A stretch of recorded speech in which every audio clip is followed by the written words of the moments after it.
أصحابي حاربة إنا أجوابه قبل عن كومنتيان سو قرته هرت أنا مرنا مربين إنا قف كومنتي أو نيجاتيف سو قر إنا أجواب بس لكن وحارة وحرارة إنا فهمتي أم وحير الشيء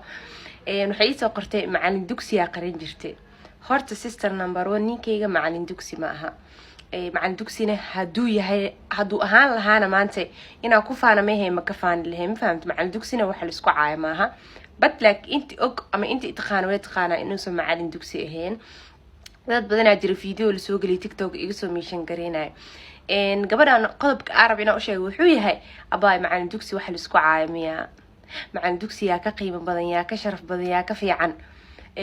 xadiis dhana maxal dhigi jiray rasuulka sallallahu alayhi wasallam oo noogu sheegay khayrukum man ta'allama al-qur'ana wa 'allamahu macalinka laga hadlaaya macalinka qofka qur'aanka dadka baraayo dadka dhan inuu ka khayr badan yahay moogid